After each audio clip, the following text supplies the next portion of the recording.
당신의 인생은 어디에서 시작되었습니까?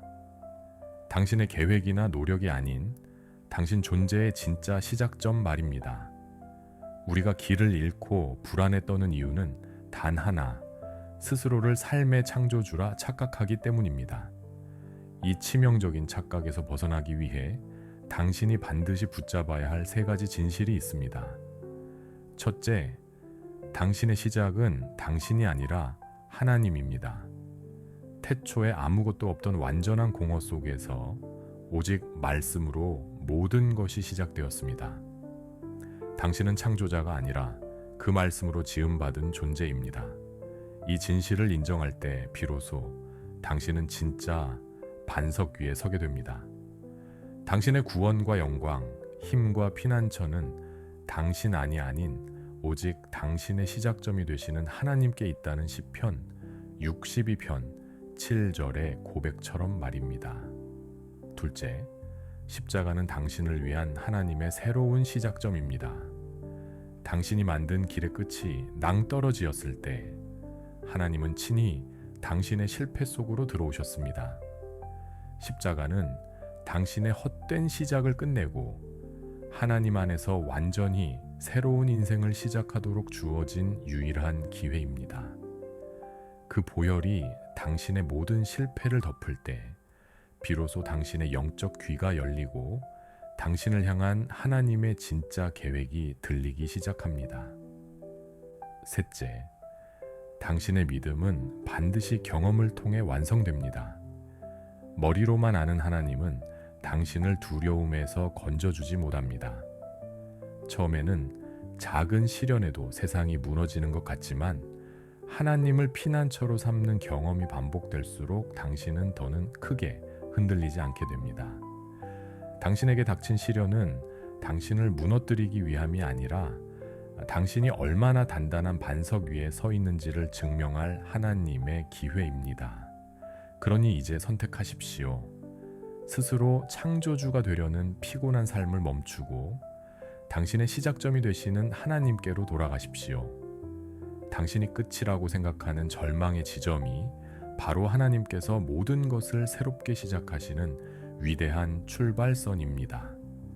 당신의 삶을 당신의 힘이 아닌 반석 되신 그분의 능력 위에 세우십시오. 당신이 생각하는 왕은 어떤 모습입니까? 이사야 53장 6절의 말씀처럼 모두가 각기 제 길로 가며 스스로 왕이 되려 할 때 그 길의 끝이 얼마나 허무하고 비참한지 아시기에 온 우주에 진짜 왕이 당신을 찾아오셨습니다. 그 왕께서 당신을 위해 행하시는 일에는 세 가지 핵심이 있습니다. 첫째, 왕은 당신을 풀어주는 분입니다. 마태복음 21장 2절의 명령처럼 그분은 죄와 사망의 목줄에 묶인 당신을 풀어주러 오셨습니다. 당신을 올가매던 과거의 실패와 미래를 향한 염려, 그 모든 보이지 않는 속박에서 당신을 완전히 자유케 하십니다. 구원은 당신의 노력이 아닌 왕의 주권적인 명령이며 당신이 쟁취하는 것이 아니라 선물처럼 그저 받는 것입니다. 당신이 잘나서가 아니라 왕이 당신을 택했기 때문입니다. 둘째, 왕은 당신의 경험을 뛰어넘는 명령을 내리십니다. 그렇게 자유롭게 된 당신에게 왕은 당신의 상식을 초월하는 명령을 하십니다. 밤새 허탕만 친 어부에게 깊은 곳에 그물을 던지라고 하신 것처럼 말입니다. 당신 삶의 기적은 누가복음 5장 5절의 베드로처럼 당신의 경험을 내려놓고 말씀에 의지하여 순종할 때 시작됩니다. 왕의 영역은 당신의 논리가 끝나는 곳에서 펼쳐지며 그분의 말씀은 당신의 상식을 뛰어넘어 기적을 창조합니다. 셋째, 왕은 순종하는 겸손의 진짜 의미를 보여주십니다. 온 세상을 통치할 그분은 스가랴 9장 9절의 예언대로 위풍당당한 백마가 아닌 작고 연약한 나귀 새끼를 타셨습니다. 발이 땅에 끌릴 정도로 불편하고 우스꽝스러운 모습으로 말입니다. 이것이 바로 겸손의 진짜 의미입니다.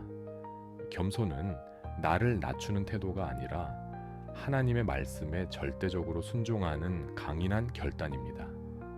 당신의 교만이라는 백마에서 내려와 기꺼이 순종의 나귀 새끼에 오르십시오.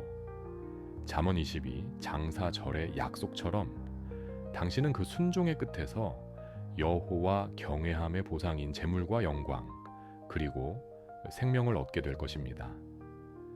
세상의 왕이 되려는 헛된 야망을 버리고 만왕의 왕이신 그분의 자녀로 살아가는 것, 이것이 당신의 유일한 길입니다. 당신은 세상이 붙여준 이름표를 달고 살아갑니다. 실패자, 상처 입은 자, 부족한 자. 그 이름표가 당신의 전부인 것처럼 느껴질 때가 있을 것입니다. 그러나 인류의 역사를 뒤바꾼 단 하나의 사건이 당신의 그 낡은 이름표를 찢어버리고 완전히 새로운 이름을 주었다는 사실을 아십니까? 2000년 전 예수 그리스도의 부활은 신화가 아닌 수백 명이 목격한 명백한 역사입니다. 그리고 이 사건은 당신의 인생에 세 가지 혁명적인 변화를 가져옵니다. 첫째, 부활은 당신의 과거를 완전히 청산합니다. 예수님의 부활은 당신의 모든 죄와 실패가 완전히 지불되었음을 증명하는 하나님의 최종 영수증과 같습니다. 어둠에 속했던 당신을 그의 기이한 빛으로 영원히 옮기셨기에 당신은 더 이상 과거의 실수와 어둠에 얽매일 필요가 없는 완전히 새로운 존재가 되었습니다. 둘째, 부활은 당신에게 새로운 신분을 부여합니다. 이 폭발적인 사건 때문에 당신은 더 이상 세상의 잣대로 평가받지 않습니다. 베드로전서 2장 9절의 말씀처럼 당신은 하나님께서 직접 선택하신 왕족이자 그분의 가장 소중한 소유가 되었습니다. 이제 당신은 죄인처럼 두려워하며 숨는 자가 아니라 왕의 자녀로서 언제든 담대하게 은혜의 보좌 앞으로 나아가는 존귀한 제사장입니다.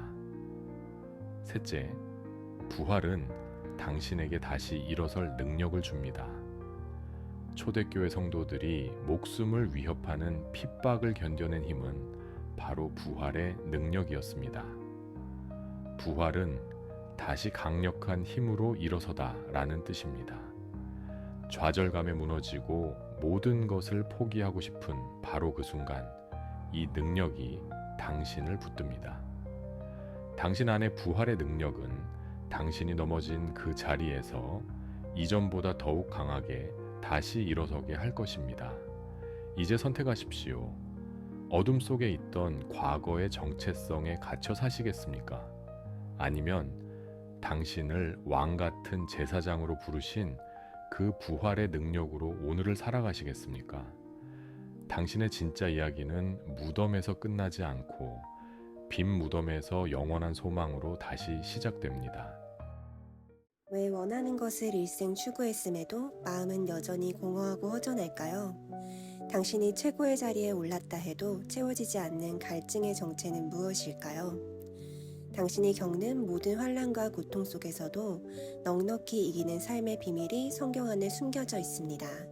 그 비밀을 여는 세 가지 열쇠가 있습니다. 첫째, 당신은 하나님을 오해하고 있습니다. 혹시 하나님을 당신의 실수를 감시하는 무서운 심판관으로 생각하십니까? 그것은 세상이 만들어낸 거짓된 이미지입니다. 잠시 주위를 둘러보십시오. 아름다운 꽃을 피우고 사랑하는 가족을 허락하신 분이 바로 하나님입니다. 그분은 좋은 것을 주시는 사랑의 아버지이며 어둠과 고통은 그분의 빛이 없는 곳에서 생겨날 뿐입니다. 당신을 향한 하나님의 본심은 심판이 아니라 사랑이라는 것을 먼저 믿어야 합니다. 둘째, 당신의 공허함은 욕심이라는 밑빠진 독 때문입니다. 인류 역사상 가장 많은 것을 가졌던 솔로몬 왕을 보십시오. 그는 금을 돌처럼 흔하게 썼고 1000명의 아내와 함께 했으며 상상할 수 있는 모든 쾌락을 누렸습니다. 그러나 그의 마지막 고백은 헛되고 헛되다였습니다. 인간의 욕심은 결코 세상의 것으로 채워질 수 없는 무한한 구멍과 같습니다. 더 많은 돈, 더 높은 지위, 더 큰 쾌락을 좇을수록 당신의 영혼은 더욱 갈증에 시달리게 됩니다. 셋째, 십자가의 사랑만이 그 독을 채울 유일한 해답입니다. 이 무한한 갈증은 오직 무한한 사랑으로만 채울 수 있습니다. 그것이 바로 십자가에서 증명된 하나님의 사랑입니다. 온 우주를 만드신 창조주의 아들이 바로 당신을 위해 기꺼이 죽음을 선택하셨다는 그 충격적인 사랑을 당신의 심장으로 받아들일 때 비로소 세상의 것들을 향한 헛된 욕심이 멈추고 참된 만족이 시작됩니다. 86년간 자신을 사랑해준 주님을 부인할 수 없다며 화영대에서 순교한 폴리캅처럼 이 사랑을 경험한 자는 죽음조차 두려워하지 않게 됩니다. 이것이 바로 로마서 8장 37절이 말하는 우리를 사랑하시는 이로 말미암아 넉넉히 이기는 능력의 근원입니다. 이제 당신의 시선을 세상에서 십자가로 옮기십시오. 더 많은 것을 가지려 애쓰는 삶을 멈추고 당신에게 모든 것을 주신 그 사랑 앞에 엎드리십시오. 당신은 싸워서 이겨야 하는 존재가 아니라 이미 모든 것을 이기신 그분의 사랑 안에서 안식하도록 부름받은 존재입니다. 신앙의 연수가 깊어질수록 오히려 처음에 뜨거운 확신이 그리워지며 주님, 한 번만 더 확실하게 보여주십시오라고 외치고 있진 않습니까? 제자들의 기쁨에 동참하지 못하고 홀로 고립되었던 도마처럼 은혜의 자리에서 소외된 당신을 위해 주님께서 굳게 닫힌 문을 뚫고 찾아오시는 세 가지 단계가 있습니다. 첫째, 당신의 의심은 당신을 고립시킵니다. 도마는 확인되지 않은 것을 믿지 못하는 합리적인 사람이었습니다. 그는 부활하신 주님을 보았다는 제자들의 증언을 거부하고 내가 그의 못자국을 보며 너허보지 않고는 믿지 아니하겠노라고 선언하며 스스로를 은혜의 자리에서 고립시켰습니다. 당신의 영적 침체 역시 당신을 이처럼 혼자 있게 만듭니다. 둘째, 그러나 주님은 당신의 의심 속으로 직접 찾아오십니다. 주님은 도마의 의심을 포기하지 않고 8일이라는 시간을 기다려 닫힌 문을 뚫고 그 한 사람을 위해 다시 찾아오셨습니다. 하나님의 은혜는 완벽한 믿음에 대한 보상이 아니라 가장 연약하고 의심 많은 당신을 먼저 찾아오시는 그분의 열심입니다. 셋째, 그분은 당신을 보는 믿음에서 믿는 믿음으로 초대하십니다. 주님은 도마의 요구대로 상처를 보여주셨지만 거기서 멈추지 않고 보지 못하고 믿는 자들은 복되도다 라는 더 위대한 축복으로 우리를 부르십니다. 요한복음이 이 사건을 기록한 이유는 눈으로 보지 못하는 우리가 이 말씀을 통해 예수를 믿고 생명을 얻게 하기 위함입니다. 당신의 믿음은 보지 못했기에 약한 것이 아니라 보지 않고도 믿기에 더욱 복된 것입니다. 이제 당신의 의심 많은 손을 내밀어 말씀으로 찾아오신 주님의 상처를 만지십시오. 당신의 모든 의심이 무너지는 그 자리에서 도마처럼 위대한 고백이 터져 나올 것입니다. 나의 주님이시요 나의 하나님이시니이다. 세상의 지식으로 자녀를 강하게 키우려 할수록 그 영혼은 오히려 약해지고 있지는 않습니까? 우리는 성공을 위해 모든 것을 쏟아붓지만 가장 중요한 것을 놓치고 있을지 모릅니다. 성경에 단 한 번 기록된 예수님의 어린 시절 이야기 속에는 당신의 자녀를 진짜 강하고 지혜롭게 키울 세 가지 하늘의 원리가 숨겨져 있습니다. 첫째, 당신의 가정을 유월절 신앙 위에 세워야 합니다. 예수님의 부모는 관례를 따라 해마다 유월절을 지켰습니다. 이것은 몸에 밴 신앙의 습관이었습니다. 유월절의 핵심인 어린 양의 피, 즉 죽음을 이기는 구원의 감격이 당신 가정의 당연한 문화가 되어야 합니다. 요시야 왕이 유월절을 회복했을 때 나라가 강성해졌듯 당신의 가정이 말씀과 예배의 관례를 회복할 때 당신의 자녀는 세상이 줄 수 없는 영적인 힘을 얻게 됩니다. 둘째, 당신의 자녀가 머물러야 할 진짜 집은 아버지의 집입니다. 성전에서 발견된 어린 예수님은 내가 내 아버지 집에 있어야 될 줄을 알지 못하셨나이까 라고 말씀하셨습니다. 물고기가 물을 떠나 살 수 없듯 성도는 교회를 떠나서는 영적으로 살아남을 수 없습니다. 자녀가 방황할 때 돌아와야 할 곳은 세상이 아닌 교회입니다. 어린 예수님처럼 당신의 자녀가 교회 공동체 안에서 말씀을 배우고 영적인 교제를 나눌 때 그들의 영혼은 안전하고 풍성해집니다. 셋째, 이 모든 것 위에 하나님의 은혜가 머물러야 합니다. 누가복음 2장 40절은 그 결과를 아기가 자라며 강하여지고 지혜가 충만하며 하나님의 은혜가 그의 위에 있더라고 요약합니다. 자녀의 성장과 지혜는 부모의 노력이 아닌 하나님의 전적인 은혜의 결과입니다. 당신이 자녀를 위해 할 수 있는 가장 위대한 일은 세상의 성공이 아닌 하나님의 은혜가 머무를 수 있는 환경, 즉 그들을 아버지의 집으로 인도하는 것입니다. 이제 당신의 교육 방식을 점검하십시오. 세상의 지식을 위해 학원으로 내몰고 있습니까? 아니면 영원한 생명을 위해 아버지의 집으로 이끌고 있습니까? 당신의 자녀를 세상이 감당 못할 강하고 지혜로운 사람으로 키우는 비밀은 오직 하나님의 은혜가 머무는 그 거룩한 장소에 있습니다. 혹시 당신은 세상이 당신에게 빚을 졌다고 생각하며 살아가고 있습니까? 나는 이만큼 인정받아야 해. 나는 이런 대우를 받을 자격이 있어라며 마음속 억울함과 불평을 키우고 있지는 않습니까? 그런데 사도 바울은 정반대의 고백을 합니다. 그는 로마서 1장 14절에서 자신이 세상 모든 사람에게 빚진 자라고 선언했습니다. 이 충격적인 고백 속에 당신의 신앙을 무기력한 불평에서 폭발적인 능력으로 바꾸는 세 가지 비밀이 숨겨져 있습니다. 첫째, 당신은 갚을 수 없는 은혜의 빚을 진 사람입니다. 바울이 스스로를 빚진 자라고 생각한 이유는 그가 감당할 수 없는 하나님의 구원이라는 선물을 받았기 때문입니다. 복음은 내가 남보다 뛰어나서 받은 트로피가 아닙니다. 죽을 수밖에 없는 내게 거저 주어진 생명의 약입니다. 이 사실을 깨달은 사람은 영적인 우월감이 아니라 다른 사람들에게 이 소식을 전해야 한다는 거룩한 부담감, 즉 빚진 자의 마음을 갖게 됩니다. 당신의 신앙이 차가운 의무감에 머물러 있다면 당신은 아직 이 은혜의 빚이 얼마나 큰지 깨닫지 못한 것입니다. 둘째, 당신이 가진 복음은 부끄러움이 아니라 능력입니다. 바울은 내가 복음을 부끄러워하지 아니하노니 이 복음은 모든 믿는 자에게 구원을 주시는 하나님의 능력이 됨이라 고 외쳤습니다.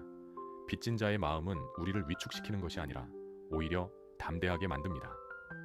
내가 전하는 것이 나의 말이 아닌 사람을 살리는 하나님의 능력임을 알기 때문입니다. 비난을 두려워하고 세상의 평가에 전전긍긍하는 이유는 내가 받은 복음의 능력을 신뢰하지 못하기 때문입니다. 위대한 부흥사 무디는 자신을 교만한 전도자라고 비난한 신문 기사를 보고 기자들이 나를 잘 모르네요. 나는 그들이 쓴 것보다 훨씬 더 교만한 사람입니다.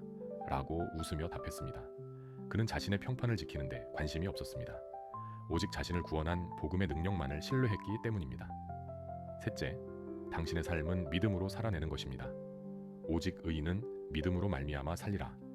빚진 자로서 복음의 능력을 가지고 살아가는 구체적인 방법은 바로 믿음으로 사는 것입니다. 이것은 나의 감정, 나의 상황, 세상의 평가가 아닌 오직 하나님의 약속과 그분의 의를 신뢰하며 살아간다는 뜻입니다. 빚진 자는 자신의 자산이 아닌 빚을 갚아준 주인의 부유함을 의지하며 살아갑니다.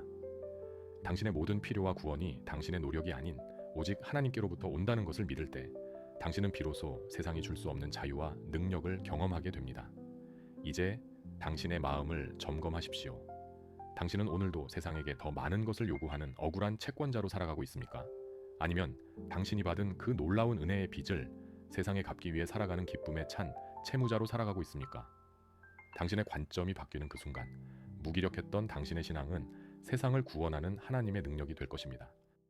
세상이 어두워지면서 나타나는 영적인 현상 중에 경건의 모양은 있으나 경건의 능력이 사라지는 세대가 온다고 성경은 말씀하십니다. 왜 당신의 기도는 능력이 없고 삶은 무기력합니까? 그것은 당신의 노력이 부족해서가 아니라 삶에 성결이라는 하나님의 능력이 빠져 있기 때문입니다. 당신의 영혼을 뜨겁게 불태우는 성령의 불이 꺼져 있기 때문입니다.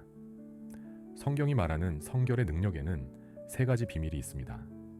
첫째, 성결은 당신의 진짜 이름입니다. 하나님께서 세상과 당신을 완전히 구별하셨다는 하늘의 선포입니다. 대제사장이 이마에 여호와께 성결이라는 패를 붙였듯 이것은 세상 앞에서 나는 하나님의 것이다 라고 선포하는 당신의 새로운 이름표입니다. 당신은 더 이상 세상의 가치관에 흔들리는 존재가 아니라 구별된 생각과 언어로 살아가는 존귀한 자입니다. 모세가 거룩한 땅 앞에서 내 발에서 신을 벗으라는 음성에 순종했을 때 비로소 위대한 지도자로 쓰임 받았듯 당신이 세상의 방식을 벗어던질 때 비로소 세상이 감당할 수 없는 사람이 됩니다. 둘째, 성결은 당신의 전부를 드리는 헌신입니다. 당신의 삶 일부가 아닌 전부를 드릴 때 비로소 하나님의 능력이 임하기 시작합니다. 하나님은 더러운 그릇에 귀한 것을 담지 않으십니다.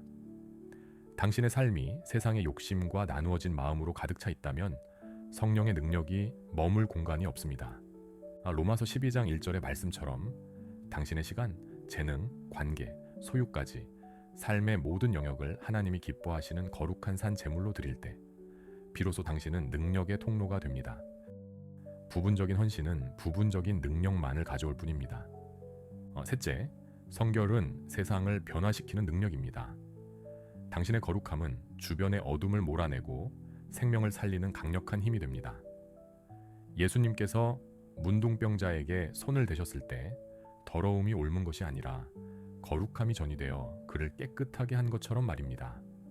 이것이 바로 모세가 경험한 성령의 불입니다. 당신을 태워 없애는 세상의 불이 아니라 당신에게 능력을 주고 어둠을 몰아내는 하늘의 불입니다. 성결은 수비가 아니라 공격이며 당신을 통해 세상을 치유하는 능력입니다. 이제 선택하십시오. 세상과 타협하는 무기력한 신앙을 멈추고 성령의 불을 받아 당신의 이마에 여호와께 성결이라는 진짜 이름을 새기십시오. 환경에 따라 색깔을 바꾸는 카멜론 같은 신앙이 아니라 어둠 속에서도 스스로 빛을 발하는 떨기나무 같은 존재로 살아가십시오. 혹시 당신의 삶이 보이지 않는 적에게 계속 공격당하고 있다고 느껴본 적 없으십니까? 이유를 알 수 없는 불안, 끊임없이 솟아나는 정죄감, 갑자기 찾아오는 무기력함. 이것은 당신의 감정 문제가 아닐 수 있습니다. 성경은 이것이 실제하는 영적 전쟁이라고 선포합니다. 이 전쟁에서 승리하기 위한 하나님의 군사 기밀, 하나님의 전신 갑주에 대한 세 가지 핵심 지침이 있습니다. 첫째, 당신의 적은 사람이 아니라 어둠의 영들입니다.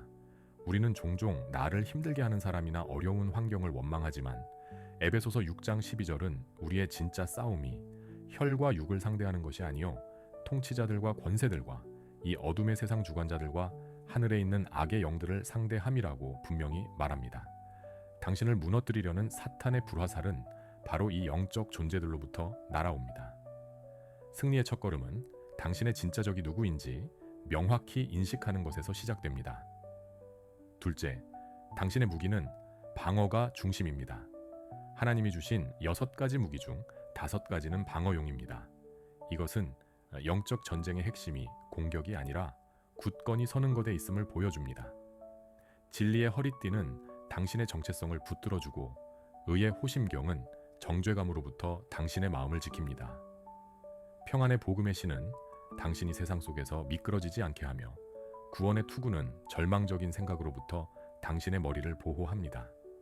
그리고 믿음의 방패는 사탄이 쏘는 의심과 두려움의 모든 불화살을 막아냅니다.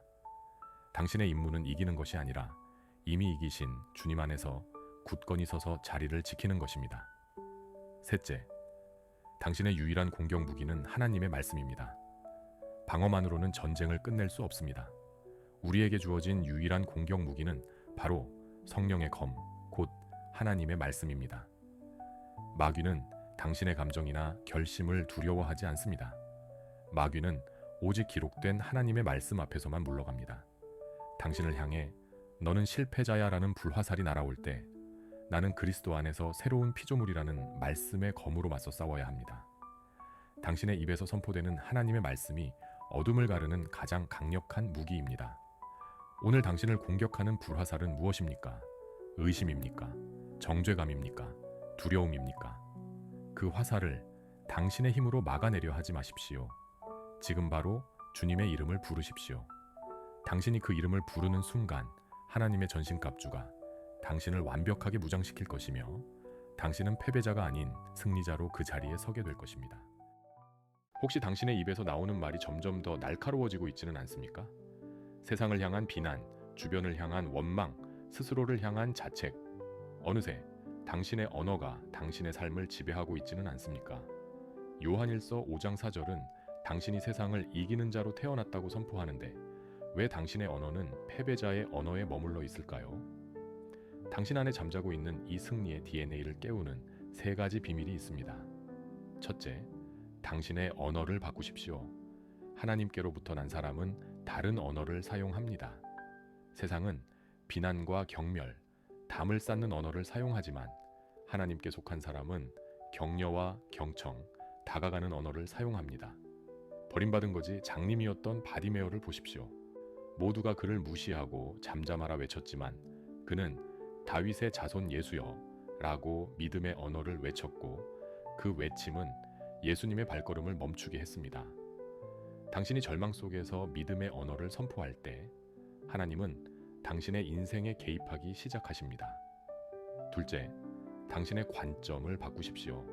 세상은 우리에게 기죽지 말고 피해보지 말고 나 자신을 지키라고 가르칩니다. 그러나 하나님 나라의 원리는 정반대입니다. 그것은 바로 기여와 헌신입니다.